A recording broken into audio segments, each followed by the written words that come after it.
तो hello dear student, finally आप लोगों के लगातार कमेंट करने के बाद आपका आ चुका है आज की इस वीडियो में एमपी बोर्ड कक्षा 12वीं वार्षिक परीक्षा 2024 विषय इकोनॉमिक्स सेट ए का 101% आपका रियल क्वेश्चन पेपर दोस्तों, जो कि आपका 12 फरवरी के दिन आपके स्कूल में पूरा का पूरा आपका ऐसा ही क्वेश्चन पेपर आपको देखने को मिलेगा।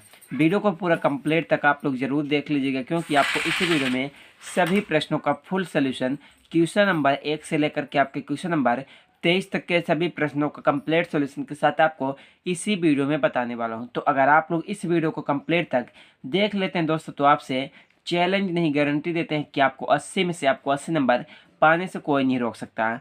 तो चलिए अपने समय को ना बर्बाद करते हुए आपके इस क्वेश्चन पेपर के सभी प्रश्नों को आपको सॉल्व करके बताने वाला हूं।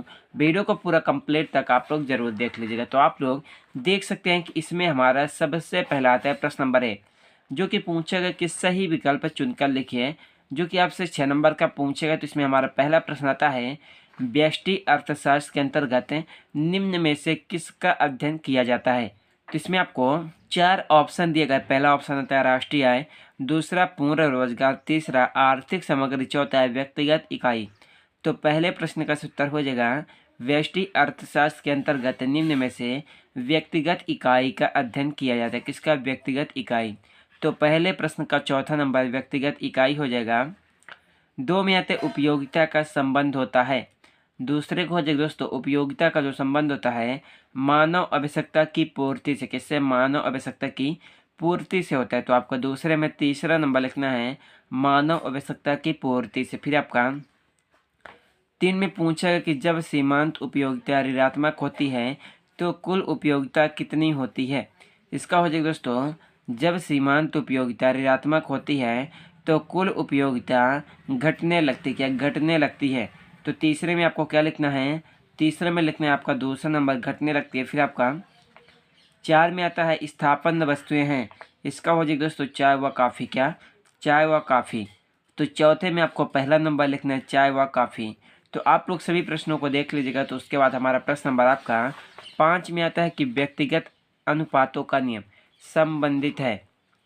तो 5वें को हो जाएगा दोस्तों, व्यक्तिगत अनुपातों का जो नियम है तो अल्पकाल से संबंधित है। किससे? अल्पकाल से। 5वें में पहला नंबर अल्पकाल लिखना है। उसके बाद 6 में आते हैं अल्पकालीन उत्पादन फलन की व्याख्या निम्नलिखित में से किस नियम द्वारा की जाती है। इसका हो जाएगा परिवर्तनशील अनुपातों का नियम। किस नियम द्वारा? परिवर्तनशील अनुपातों के नियम के द्वारा की जाती है। तो 6 का आपका चौथा नंबर हो जाएगा।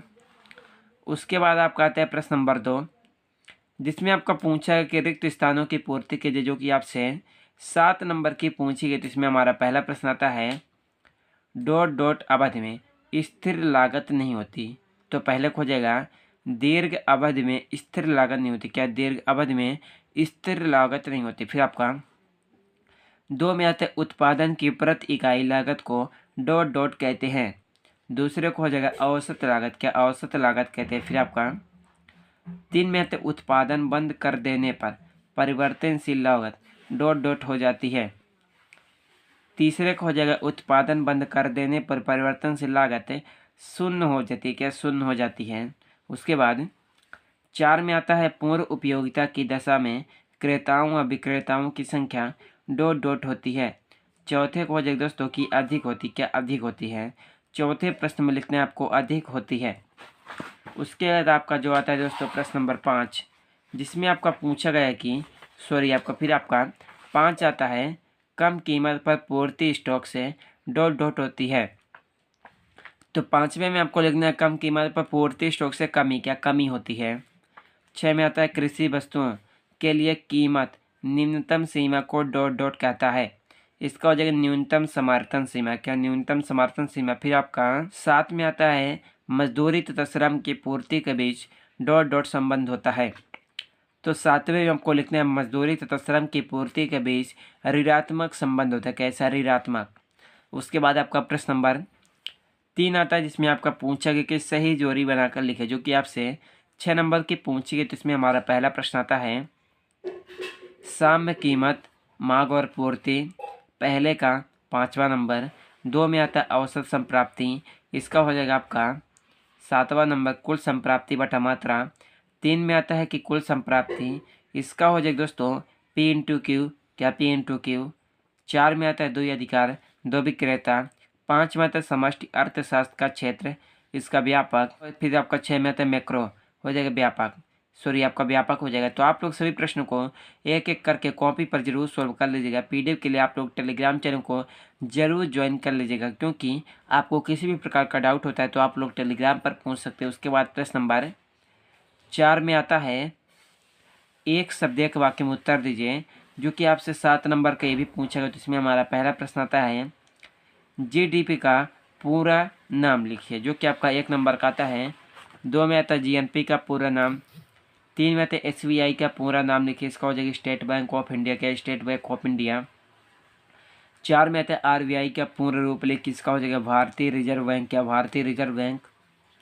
5 में आता है सीमांत उपयोग पावृत्ति क्या है, तो आपका जो 5वें हो जाएगा दोस्तों सीमांत उपयोग पावृत्ति। तो आप लोग सभी प्रश्नों को देख लीजिएगा। उसके बाद 6 में आता है सीमांत बचत पावृत्ति क्या है। 7 में आता है किन्स के अनुसार अर्थव्यवस्था में आय तथा रोजगार का संतुलन कहाँ स्थापित होगा। तो आप लोग सभी प्रश्नों को एक एक करके कॉपी पर जरूर सोल्व कर लीजिएगा। और अगर पीडीएफ चाहिए तो टेलीग्राम चैनल को आप लोग जरूर ज्वाइन कर लीजिएगा, उसका लिंक वीडियो के डिस्क्रिप्शन में आपको मिल जाएगा। तो उसके बाद हमारा प्रश्न नंबर 5 आता है, जिसमें आपका पूछा गया कि सत्य असत्य लिखे, जो कि आपसे 6 नंबर का पूछा गया। तो इसमें हमारा जो पहला प्रश्न आता है दोस्तों, विकासशील राष्ट्रों के लिए घाटे का बजट सबसे उपयुक्त होता है। तो पहले हो जाएगा सत्य, क्या सत्य हो जाएगा। 2 में आता है सरकारी बजट की अवधि 5 वर्ष की होती है।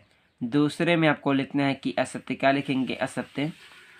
3 में आता है कि भारत का वित्तीय वर्ष 1 अप्रैल से 31 मार्च है, इसका हो जाएगा सत्य, क्या सत्य हो जाएगा।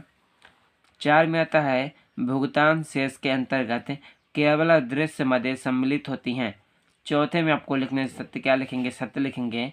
तो आप लोग सभी प्रश्नों को एक एक करके कॉपी पर जरूर सॉल्व कर लीजिएगा। और पीडीएफ के लिए टेलीग्राम चैनल को जरूर ज्वाइन कर लीजिएगा, उसका लिंक वीडियो के डिस्क्रिप्शन में आपको मिल जाएगा।